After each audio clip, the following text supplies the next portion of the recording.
एक गांव में संभुदयाल नामक ब्राह्मण निवास करता था। एक बार वह हवन आदि करने एक यजमान के घर गया।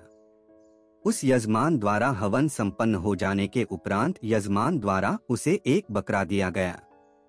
ब्राह्मण जब वहां से चलने को हुआ तो उसने बकरा अपने कंधे पर लाद लिया।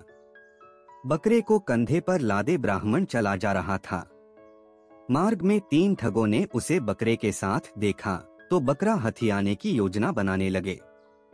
योजनानुसार तीनों ठग ब्राह्मण के मार्ग पर थोड़ी थोड़ी दूर में खड़े हो गए। जब ब्राह्मण पहले ठग के पास से गुजरा तो वह ठग बोला, पंडित जी, ऐसा अनर्थ तो पहली बार देखा कि एक ब्राह्मण अपने कंधे पर कुत्ता लादे ले जा रहा है। यह बात सुनकर ब्राह्मण क्रुद्ध हो गया और बोला, दिखाई नहीं देता तुझे?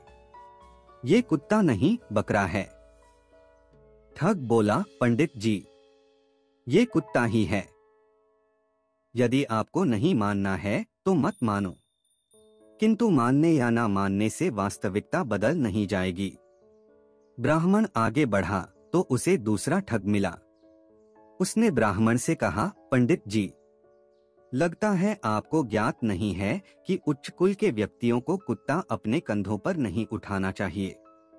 उसकी बात सुनकर ब्राह्मण बिदक गया और चिड़चिड़ाते हुए वहां से आगे बढ़ गया। कुछ देर बाद उसे तीसरा ठग मिला।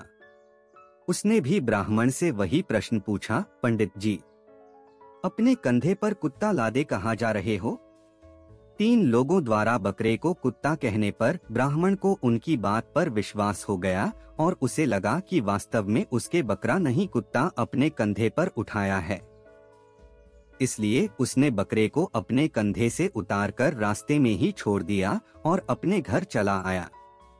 इधर तीनों ठगों ने बकरे को मारकर उसकी दावत का मजा लिया। शिक्षा: एक झूठ यदि बार बार कहा जाए तो वह सच लगने लगता है। अतः सच झूठ की पहचान करने अपनी पूरी समझ का इस्तेमाल करें।